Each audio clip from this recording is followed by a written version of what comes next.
Welcome to the NFL salary exploitation for week 5 for DraftKings, FanDuel, and Fantasy Draft. I'm Jason Gilbo, J Gilbo 11. With me is Russell Clay at Russell J Clay. Russ broke down some values across the different sites here that, where he prefers them as usual. It seems like a lot of guys this week, we're kind of looking here. It's a lot due to previous injuries, a lot of kind of PPR guys that might differ as well. Yeah, and site to site might be a little different this week, but there's a few things that reign true from week 4, and we will obviously get into those. But yeah, it's not as exciting as last week in terms of value, especially at the tight end position. But it's looking like we're going to get someone back there, Zach Ertz. So we'll get into that in a bit. Yeah, definitely. And we jump into quarterbacks here. I think these are going to be the usual plays that we talk about in terms of value because it seems to be on a week-to-week basis that they're there. Brian Hoyer, I expected a jump in salary, getting a matchup against the Colts who are coming back from London. Hoyer's played pretty well in both his games so far.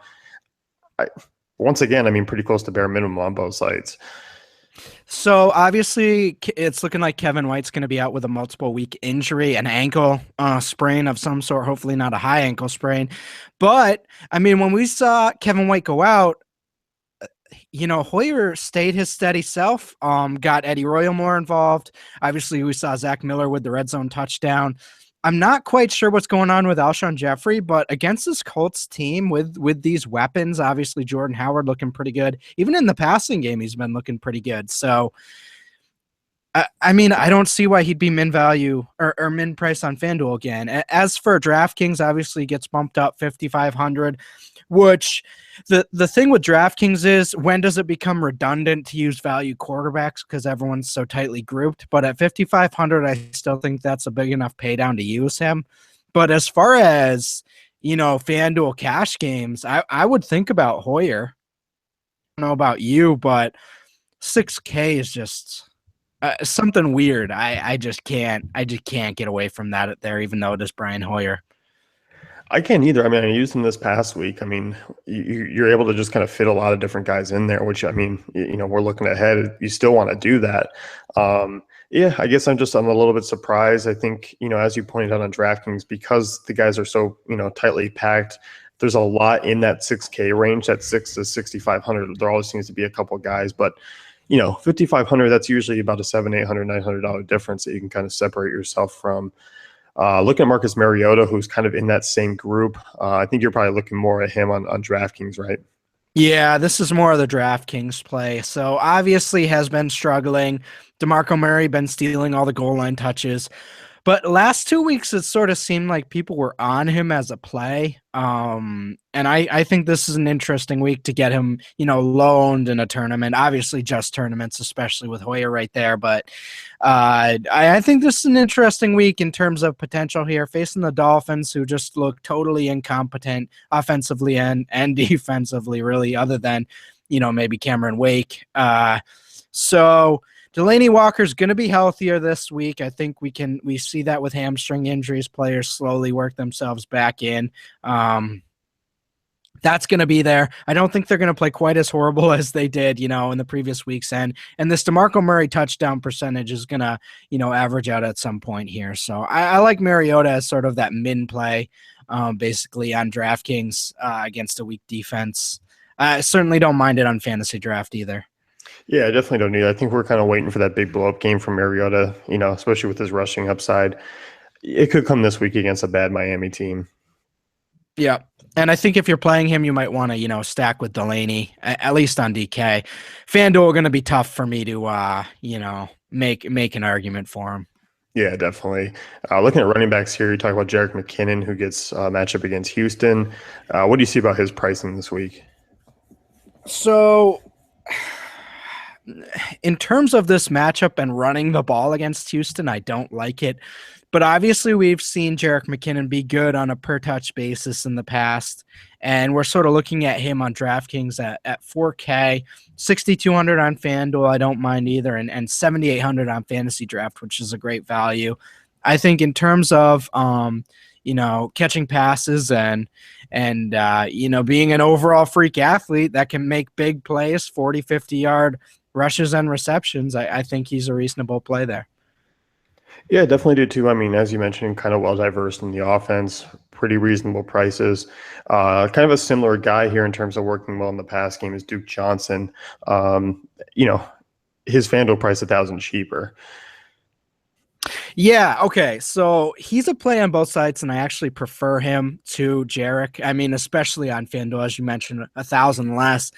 So he's increased in sort of in terms of full workload each of the last 3 weeks. Obviously looking at strong receiving production against this Patriots team. I think they're going to be down early, and I think they're not going to be able to run the ball like they have been doing with Isaiah Crowell because they're going to be losing. Tom Brady's back.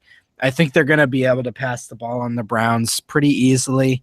So I think this is a nice, game flow correlation play with Tom Brady and Gronk, or with Tom Brady and Edelman. I think that's the way you make your move with Duke Johnson. As far as the prices go, I mean, you kind of look at, the Jordan Howards of the world and some of the values that were there the first few weeks. I mean, we're still looking at Tevin Coleman in that price range, but as far as exploitable value pieces, he's playing the Broncos. It's kind of just McKinnon down there, and everyone else is priced up at this stage. So, especially on fantasy draft and DK where PPR is rewarded, I think that's where you're looking. And Duke Johnson on FanDuel, where he's just, really priced down compared to any other reasonable options. Yeah, definitely agree with you. Looking at a trio of wide receivers here, Robert Woods will jump off with him, who's, with the Sammy Watkins injury and who's going to be out for quite a while. We're looking at kind of a bunch of guys here in Buffalo that need to pick up the slack. And first one here is Robert Woods. Obviously, guys like Marquise Goodwin, Charles Clay. But what kind of intrigues you about Woods? Woods was clearly the number one receiver in the passing game, the way they used him last week against New England. And at 3,900 on DK, I think that's a really exploitable price, considering this article is, exploitation. So I think that's kind of what we're looking at there. On FanDuel, I think you can use it as well. Obviously 0.5 PPR, but if he's getting you, 70, 80 yards on 6 receptions, that's basically hitting value for you. So that's kind of what you're looking at. Fantasy draft, I love that price as well. Woods has always been sort of that, solid, steady possession receiver. Against this Rams team, we've obviously seen them struggle with some of the receiving weapons. Obviously, we saw John Brown was a very exploitable player last week with Carson Palmer.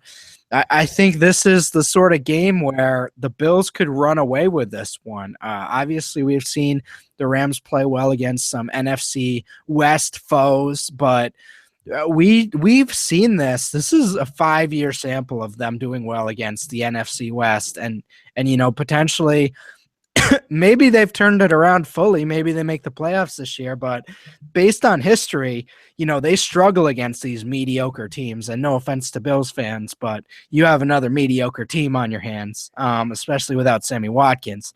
So I think Tyrod and Robert Woods are interesting stacking options this week, and really could go off. I mean, we've seen Robert Woods have big games in the past. So 3,900 on DraftKings is really where I'm looking at him, but I'm okay on FanDuel as well. Yeah, definitely like him this week, kind of with the Watkins injury. Steve Smith, who just, here we are sitting in week 5. The prices just continue to kind of stay at this point. I mean, 6,300 on FanDuel just seems way too cheap. Yeah, so at the beginning of the year, I was willing to wait it out. I was like, okay, I trust you, Steve Smith, but you're 37 now, and you're an old man, and you had a major injury that most players don't come back from when they're 27, So 11 targets each of the last 2 weeks, finally got the long touchdown this past week. Pitta not really a factor in terms of stealing his targets at this point. Brashad Perriman getting targets, but not enough to steal, the target share. Kamara Aiken completely out of the picture. Mike Wallace, the deep threat, but not really the consistent every down guy we're looking for. Smith is the guy again, and I don't think there's much debate about it. You might have down weeks here and there, but at 5,300 on DK, I think we're firing away at. I mean, I'm okay with this price on Fantasy Draft, but at least they're pricing him up somewhat. FanDuel, though, I mean, 6,300, sure. I'm in. Yeah, I am too. I mean, especially against this Washington defense that they just don't look like they have it together. I mean, they're banged up right now, but still, even before those guys left, it just looked like a defense that you could really target against. Yeah, absolutely. So, in terms of that, I think you fire him in as a cash game option.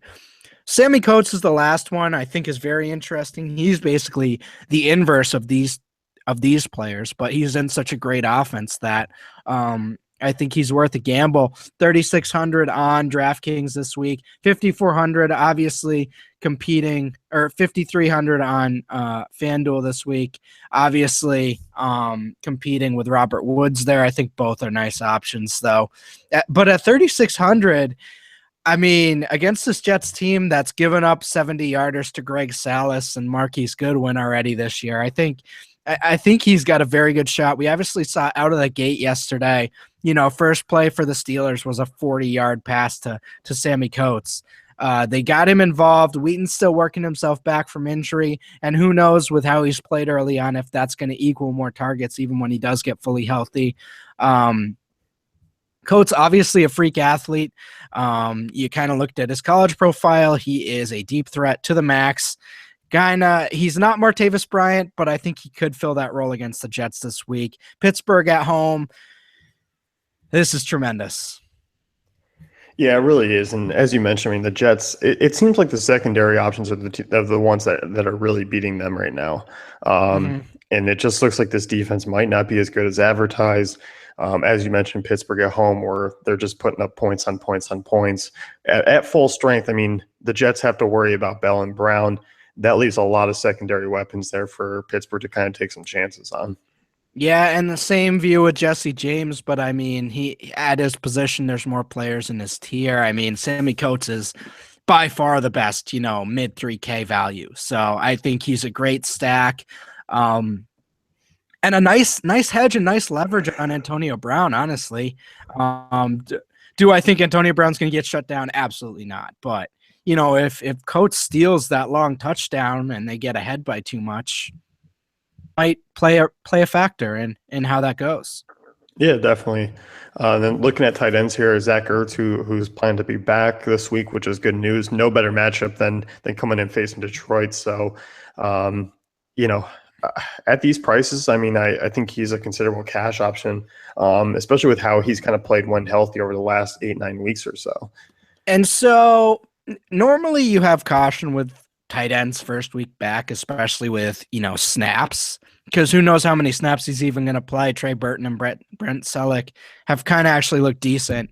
And the Eagles have been taking care of business. So maybe they don't give him a full plate of snaps in this week.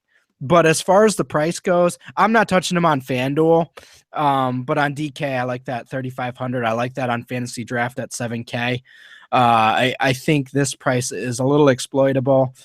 The thing is, we had two 2,700 price tags on DraftKings last week. We had Hunter Henry for 4,500 last week on FanDuel. I don't think this is that type of week with those crazy, values. Everyone's priced up a little more. We'll take a look at Zach Miller in a second, but yeah, I think Ertz is a nice gamble, even on those limited snaps, to maybe get some Carson Wentz magic going in his life. I think so too. I mean, Carson Wentz, if there weren't a lot of other cheap quarterbacks, I think we'd be looking at him and going, you know what? He could torch this Detroit secondary. You know what? I looked at him. I did look at him. I said, all right, Carson Wentz, and they both have that Z in the last letter of the last name connection.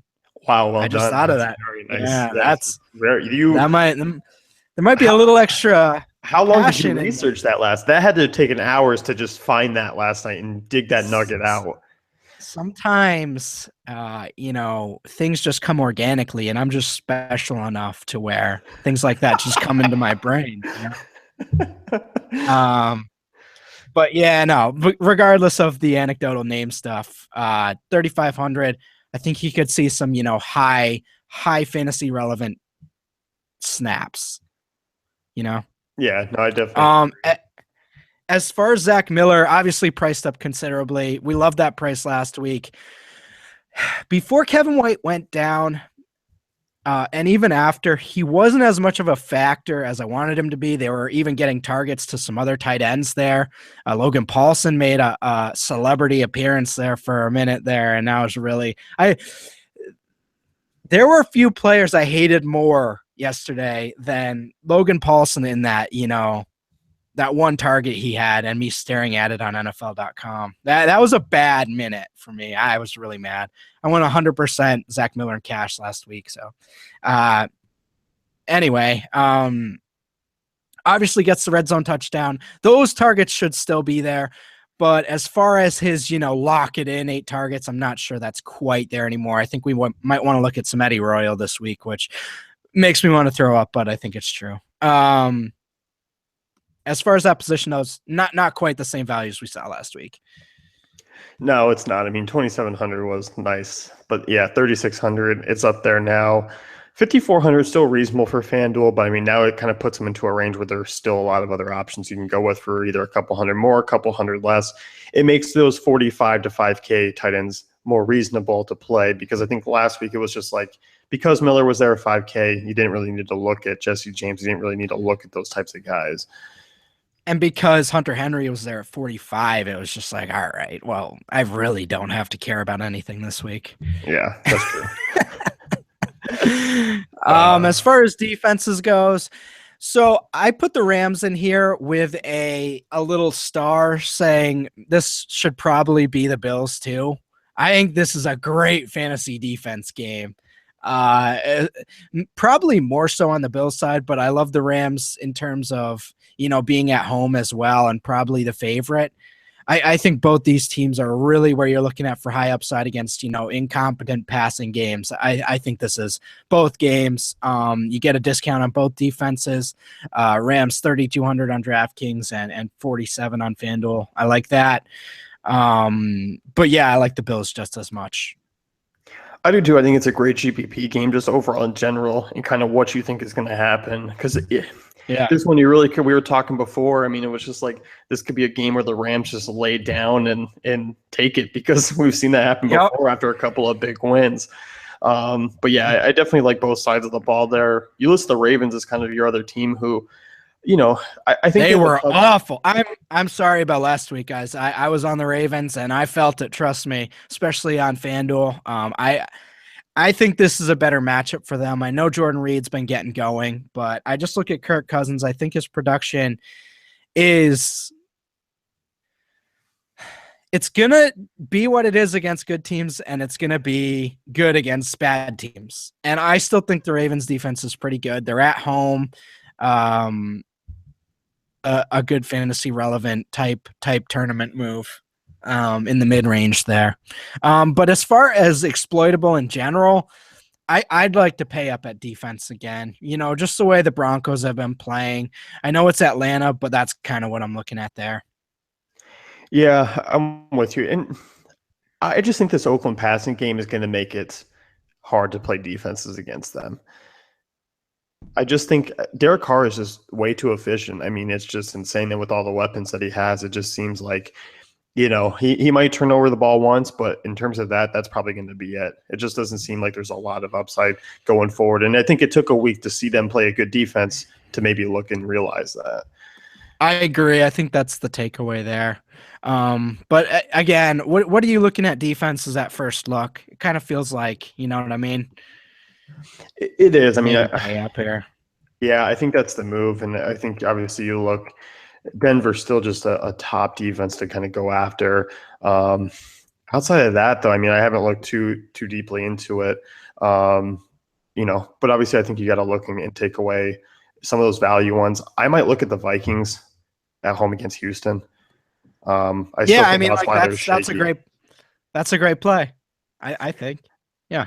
Yeah, I Well, mean, Steelers. I'm never going against I'm never going against the Vikings ever again. That's for sure. I mean, Steelers against the Jets at home. I think that's intriguing as well. So there's definitely a lot of moves, but I think Broncos is just kind of consistently that cash game one. Certainly. So that's going to wrap it up for the Week 5 salary exploitation. Be sure to check out the rest of our Week 5 content rolling out. And if you like what you're seeing, be sure to give our YouTube channel a subscribe and head on over to Daily Fantasy Cafe to check out our great tools and content.